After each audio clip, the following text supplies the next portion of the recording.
السلام علیکم ورحمۃ اللہ وبرکاتہ۔ قرآن مجید کی مختلف قرأتیں ہیں، اس کے بارے میں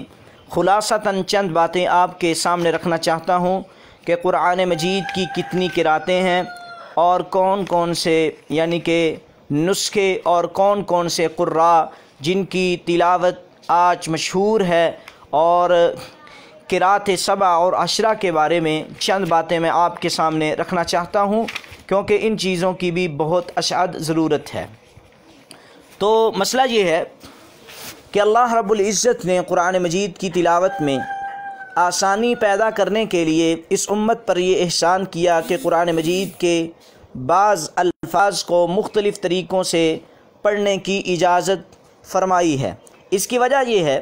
کہ اہل عرب کے مختلف قبائل تھے، تو مختلف قبائل کی مختلف بولیاں تھیں، تو اسی لحاظ سے ہی ان قبائل کو انہی کے طریقے کے مطابق ہی قرآن مجید کو اس انداز میں لکھا گیا تاکہ وہ اپنے اپنے لہجوں میں پڑھیں ضرور اور معنی میں فرق نہ آئے۔ اگرچہ تمام قبائل کی زبان تو عربی ہی تھی، لیکن بعض الفاظ لہجوں میں بہت ہی فرق تھا۔ بعض اوقات ایک قبیلے کا آدمی دوسرے قبیلے کے بعد الفاظ ادا نہیں کر سکتا تھا، اس لیے قرآن مجید کی قرأت میں وسعت پیدا کر دی گئی ہے، جیسا کہ رسول اللہ صلی اللہ علیہ وآلہ وسلم کا ارشاد گرامی صحیح البخاری فضائل القرآن باب انزل القرآن علی 7 احرف حدیث نمبر 4991 ہے، اور صحیح مسلم کتاب المسافرین باب بیان ان القرآن انزل علی 7 احرف اور حدیث نمبر 819 میں اللہ رب العزت کے محبوب جناب محمد رسول اللہ صلی اللہ علیہ وآلہ وسلم نے فرمایا: اقرانی جبریل علی حرف فرجعته فلم ازل استزیدہ فیزیدنی حتی انتہا الی 7 احرف۔ تو اس کا ترجمہ یہ ہے کہ جبریل علیہ السلام نے مجھے قرآن ایک قرأت میں پڑھایا، تو میں مسلسل زیادہ قرأتوں میں قرآن مجید پڑھنے کا مطالبہ کرتا رہا، تو یہاں تک کہ 7 قرأتوں علیہ السلام صرف اور صرف ایک ہی قرأت میں پڑھتے تھے۔ تو بار بار اجازت اس لیے ملی کہ دیگر قبائل کے لیے مشکل ہوتی تھی، تاکہ وہ اپنی قرأتوں میں ہی قرآن مجید کو پڑھ سکیں، اور وہ قرأتیں بھی رسول اللہ صلی اللہ علیہ وسلم سے منقول ہیں۔ اور ایک اور روایت میں اس کی تائید اس طرح ہوتی ہے کہ اللہ رب العزت جس طرح قرآن مجید میں فرماتے ہیں فَاقْرَؤُوا مَا تَيَسَّرَ مِنَ الْقُرْآنِ، تو صحیح البخاری کتاب فضائل القرآن اور باب انزل القرآن علی 7 احرف حدیث نمبر 4992، اور صحیح مسلم صلاۃ المسافرین، اور اسی طرح باب بیان ان القرآن انزل علی 7 احرف حدیث نمبر 818 میں رسول اللہ صلی اللہ علیہ وسلم نے فرمایا: ان هذا القرآن انزل على 7 احرف فقرؤوا ما تيسر منه،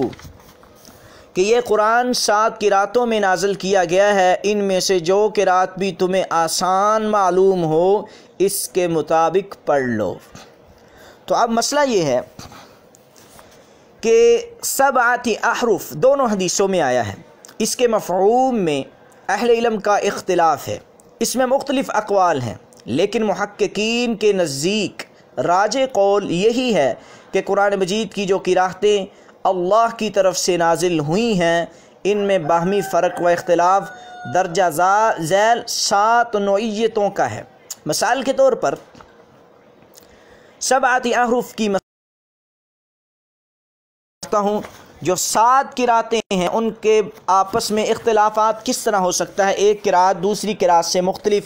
تو اس کا مطلب یہ نہیں کہ معنی میں فرق آئے گا، معنی میں فرق نہیں آئے گا۔ مثال کے طور پہ نمبر 1 7 قرأتوں کی ترتیب، اور ان کے بارے میں آپ کے سامنے رکھ رہا ہوں بات، اسماء کا اختلاف ہوتا ہے۔ اسماء کا اختلاف، اس سے مراد کیا ہے؟ مفرد، تثنیہ، جمع، تذکیر و تانیث کا اختلاف ہو سکتا ہے۔ مثلا ایک قرأت میں تمت کلمات ربک، اور ایک قرات میں تمت کلمات ربک۔ تو بات ثابت سمجھ میں آئی کہ پہلی کہ ایک قرات میں کلمات یہ جمع کا لفظ بولا گیا اور دوسری میں کلمات ربک تو یہاں مفرد کا لفظ بولا گیا ہے، تو مطلب ایک ہی ہوا۔ تو یعنی کہ کہیں مفرد کا لفظ استعمال کیا گیا، کہیں کسی قرات میں اس کو جمع میں استعمال کیا گیا اور کسی قرات میں تثنیہ کا لفظ استعمال کیا گیا۔ اس لحاظ سے بھی قبیلوں میں ایک قرات میں فرق آ جاتا تھا۔ ایک مثال آپ کے سامنے میں ذکر کر چکا ہوں۔ اور نمبر 2، دوسرے اختلاف قراتوں میں افعال کا اختلاف ہو سکتا ہے، جیسے کہ کسی قرات میں فعل ماضی اور کسی قرات میں فعل مضارع اور کسی قرات میں امر کا صیغہ استعمال ہوا ہے۔ اسی طرح باب کا مختلف ہونا بھی اس میں شامل ہے، کہ یعنی کہ مجرد کا باب استعمال ہوا ہے کسی قرات میں اور کسی میں مزید فی کا ہو گیا ہے، کسی میں سامیہ کا باب استعمال ہوا ہے اور کسی میں ناصرہ کا استعمال ہوا ہے۔ تو ایک مثال آپ کے سامنے فعل ماضی اور کبھی فعل مضارع کا صیغہ استعمال کیا ہے کسی نے، جیسے کہ آپ ان مثالوں سے دیکھیں، یعنی کہ ایک قبیلے کی قرات ہے ربنا باعد بین اسفارنا، باعد بین اسفارنا، اور دوسری قرات میں بِعِد بین اسفارنا کا لفظ استعمال کیا گیا ہے۔ تو پہلی میں یعنی کہ لفظ اور طریقے سے ہے اور دوسری میں اور طریقے سے استعمال ہوا ہے۔ اور آگے دوسری بات یہ ہے کہ تیسرے نمبر پر جو اختلاف ہوا ہے وجوہ اعراب کا اختلاف ہو سکتا ہے، یعنی کہ اعراب ایک قرات میں مختلف قرات میں اس کو زبر پڑا گیا اور دوسری میں پیش اور تیسری میں اسی طرح کوئی اور یعنی کہ اوپر اعراب پڑا گیا ہے۔ قرآن مجید کی قرات مختلف ہو سکتی ہے، جیسے مثال کے طور پر ایک قرات میں پڑھا گیا وَلَا يُضَارَّ كَاتِبٌ اور دوسری قرات میں پڑھا گیا وَلَا يُضَارُّ كَاتِبٌ، تو یعنی کہ را کے اوپر ایک قرات میں پیش ہے اور ایک قرات میں زبر آئی ہے۔ اسی طرح قرآن مجید میں ہے ذُو العرش المجید اور ایک میں ذُو العرش المجید دی ہے اور یعنی کہ اور دوسری قرات میں المجیدو ہے۔ تو اس طرح بھی یعنی کہ قرات میں فرق آتا ہے ایک قبیلے کی۔ اور چوتھی بات الفاظ کی کمی پیشی کا بھی اختلاف ہو سکتا ہے، ایک قرات میں کم الفاظ اور دوسری میں زیادہ، مثلا ایک قرات میں وَمَا خَلَقَ الذَّكَرَ وَالْأُنثَى تو اور دوسری قرات میں الذکر والانثى، خالقہ کا ذکر ہی نہیں ہے، ماں کا بھی ذکر ہی نہیں ہے، بس سیدھا والذکر والانثى۔ اور ایک قرآن مجید کی آیت میں وَمَا خَلَقَ الذَّكَرَ وَالْأُنثَى، تو اس طرح کہ الفاظ کی کمی پیشی کا بھی اختلاف ہو سکتا ہے۔ اور اسی طرح قرآن مجید کی قرات کے بارے میں ایک میں لفظ استعمال ہوا ہے تجری من تحتها الانہار اور دوسری میں تجری تحتها الانہار، تو یعنی کہ الفاظ کی کمی پیشی اس طرح ہو جاتی ہے، تو یعنی کہ تجری من تحتها الانہار تو اس میں من آیا ہے تو دوسری میں من نہیں آیا، جیسے تجری تحتها الانہار۔ یہ قرآن مجید کے 4 قراتوں کے بارے میں آپ کے سامنے وضاحت کر دی ہے۔ اس طرح یعنی کہ اختلاف ہوتا ہے ایک قرات دوسرے قبیلے سے۔ 5ویں نمبر پر تقدیم و تاخیر کا بھی اختلاف ہو سکتا ہے کہ ایک قرات میں کوئی لفظ مقدم اور دوسری قرات میں مؤخر ہو سکتا ہے، جیسے کہ اللہ رب العزت فرماتے ہیں وَجَاءَتْ سَكْرَةُ الْمَوْتِ بِالْحَقِّ اور دوسری میں وَجَاءَتْ سَكْرَةُ الْحَقِّ بِالْمَوْتِ، ایک میں موت کا لفظ حق سے پہلے اور ایک میں موت استعمال کیا گیا ہے، یعنی کہ ایک لفظ کو ایک قرات میں مقدم اور دوسری قرات میں مؤخر کیا گیا ہے۔ اور آگے بدلیت کا اختلاف، اس کا مطلب چھٹے نمبر پر، یعنی کہ ایک قرات والے لفظ کے بدلے دوسری قرات میں کوئی اور لفظ ہو سکتا ہے، اور جیسے لفظ ہے نن شیزوہا اور دوسری قرات میں نن شروہا، اور اسی طرح طلحن اور ایک قرات میں طلعن، حن نہیں بلکہ دوبارہ پھر سنیں، ایک قرات میں ایک لفظ دوسرے لفظ سے اس طرح تبدیل ہو سکتا ہے، نن شیزوہا اور دوسری قرات میں یہی لفظ نن شروہا، تو زا کو را کے ساتھ بدلا گیا، اور اس طرح طلحن تو ہا ہے اور اس ہا کو عین کے ساتھ بدلا گیا طلعن۔ اب 7ویں نمبر پر لہجوں کا اختلاف ہوتا ہے۔ لہجوں کا مطلب تفخیم، ترقیق، موٹا پڑھنا، بریک پڑھنا، امالہ کرنا، مد کسر کرنا، کہیں اظہار کر دینا اور کہیں اظہار نہیں بلکہ ایک چیز کا قرات میں ہے لفظ موسیٰ اور دوسری قرات میں یعنی کہ موسیٰ ہے، تو اس طرح مجریہا ایک قرات میں مجراہا ہے اور ایک قرات میں مجریہا ہے، تو ایک قرات میں مجریہا، تو اس طرح یعنی کہ اختلاف۔ لیکن بعض توجہ سے سماعت فرمائیں، بعض مفسرین کے نزدیک ان 7 قراتوں کا مطلب یہ ہے کہ قرآن مجید میں آیات کی معنوی طور پر 7 قسمیں ہیں، لیکن ان میں بھی اختلاف ہے۔ چند ایک مشہور اقوال آپ کے سامنے رکھنا چاہتا ہوں۔ نمبر 1، ان حروف سے مراد یہ چیزیں ہیں، یعنی امر، نہی، حلال، حرام، محکم، متشابہ اور امثال۔ ان سے مراد یہ امور بھی ہو سکتے ہیں، وعدہ، وعید، حلال، حرام، موعظ، امثال اور احتجاج۔ اور ان سے مراد یہ امور بھی ہو سکتے ہیں، محکم، متشابہ، ناسخ، منسوخ اور عموم اور خصوص اور قصص وغیرہ۔ ان سے مراد یہ امور بھی ہو سکتے ہیں، مطلق، مقید، عام، خاص، مشترک اور معول، ناسخ اور منسوخ بھی۔ تو اس قسم کے 40 اقوال ہیں یہ، لیکن تمام اقوال راجح نہیں ہیں۔ تو جن اقوال کا تذکرہ کیا گیا ہے صرف وہی راجح ہیں۔ تو یہ تمام کی تمام بحث جو میں آپ کے سامنے صدی سے لے کر اب تک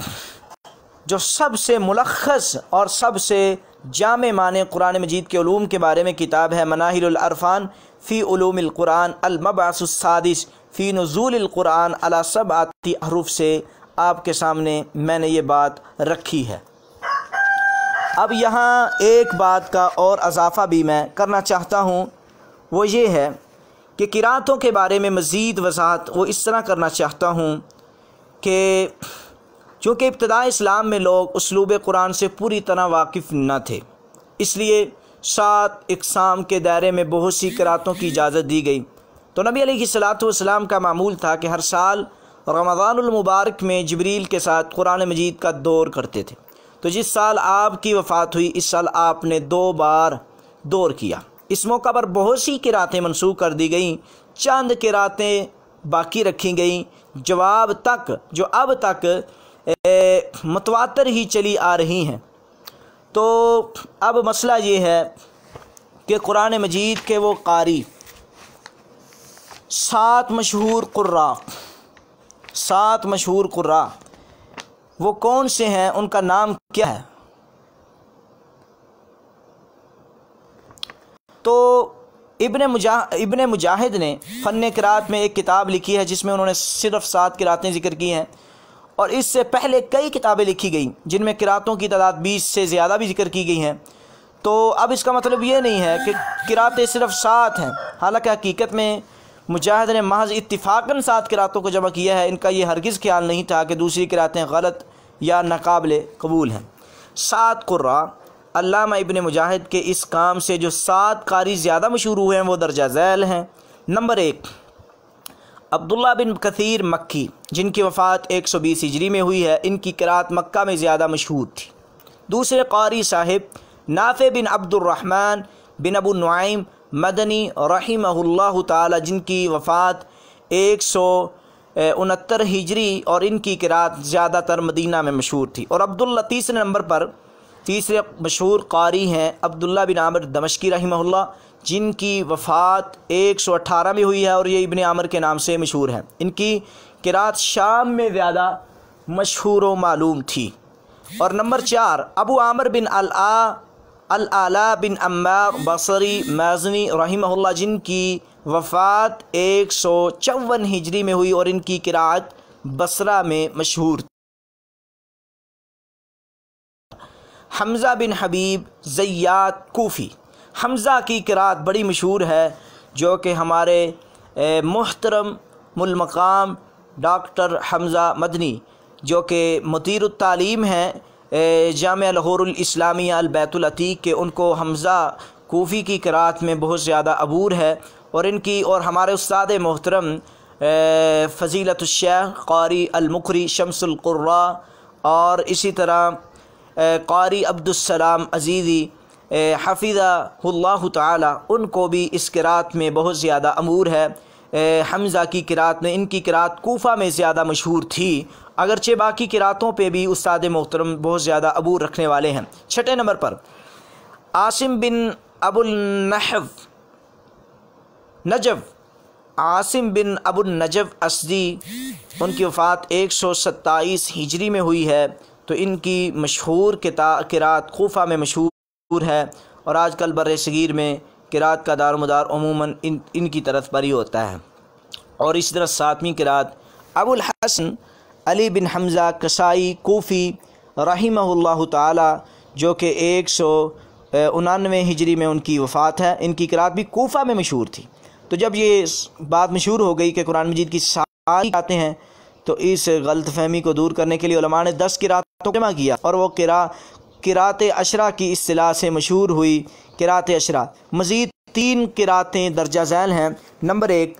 ابو محمد یعقوب بن اسحاق حضرمی رحمہ اللہ تعالی، 205 کی قرات، یعنی کہ بصرہ میں مشہور تھی، 205 ہجری میں ان کی وفات ہے۔ نمبر 2 خلف بن حشام بزار بغدادی رحمہم اللہ تعالی، ان کی قرات 229 ہجری کی قرات کوفہ میں مشہور تھی۔ اور ابو جعفر یزید بن قعقاع رحمہ اللہ، ان کی قرات مدینہ میں مشہور تھی۔ تو بعد نے 14 قراتیں، یعنی کہ 4 اور قراتوں کا بھی ذکر کیا ہے، لیکن یہ 10 قراتیں، 7 اور 3 10 قراتیں یہی متواتر اور صحیح سندوں سے ثابت اور متوارث ہیں، اور باقی 4 قراتیں جو شاذ ہیں، مثلا حسن بصری کی بصرہ میں، اور محمد بن عبد الرحمن کی مکہ میں، اور یحییٰ بن مبارک یزیدی کی، اور ابو الفرج شنیوزی رحمہم اللہ کی قرات بغداد میں، تو یہ شاذ قراتیں ہیں۔ تو یہ جس کو یعنی کہ سبع اور عشرہ کا نام دیا جاتا ہے، آج بھی یہ قراتیں قرآن مجید میں پڑھائی جاتی ہیں۔ تو خلاصہ آخر میں یہی بیان کرتا ہوں کہ جب 7 قراتوں میں قرآن مجید پڑھا جانے لگا ربیع علیہ السلام کی وفات کے بعد، تو لوگوں میں اختلاف ہو گیا۔ اس وقت امیر المومنین عمر بن خطاب سیدنا عثمان غنی رضی اللہ تعالیٰ عنہ نے تمام نسخے منگوا کے صرف ایک نسخہ اس انداز میں تیار کیا کہ تمام قراتیں اس میں آ جائیں۔ تو پھر اس کا علم چلتا رہا، قراء نے بڑی محنتیں کی، علاقوں میں اسی ایک نسخے کو مشرق و مغرب و شمال و جنوب میں سیدنا عثمان غنی رضی اللہ تعالی عنہ نے صرف ایک ہی نسخہ، جو کہ آج ہمارے پاس قرآن مجید کا نسخہ موجود ہے، یہ سیدنا عثمان غنی رضی اللہ تعالی عنہ کے دور کا رسم الخط ہے، اور یہ وہ نسخہ ہے کہ اس نسخے میں سیدنا عثمان غنی رضی اللہ تعالی عنہ نے پوری محنت کے ساتھ قراء کے اختلاف کو ختم کرنے کے لیے ایک ایسا نسخہ تیار کروا دیا کہ اسی نسخے کو مشرق و مغرب و شمال و جنوب میں پڑھا جائے۔ ہاں، ایک چیز باقی رکھی کہ جو قراتوں میں پڑھنا چاہتا ہے، قراء موجود تھے، انہوں نے محنتیں کی، بہت زیادہ محنتیں کی انہوں نے قراء نے، اور پھر محنتوں کے ساتھ وہ قراتیں دیگر علاقوں میں بھی انہی قراتوں میں قرآن پڑھا جاتا رہا، لیکن جتنے بھی علاقے ہیں ان میں اگر دیکھا جائے تو یہی رسم الخط آپ قرآن مجید 7 قراتوں میں نازل ہوا ہے، اور اب جو قرات چل رہی ہے وہ قرات پوری دنیا میں مشہور قرات جو قریش کی قرات ہے اسی کے مطابق ہی مکہ میں قرآن مجید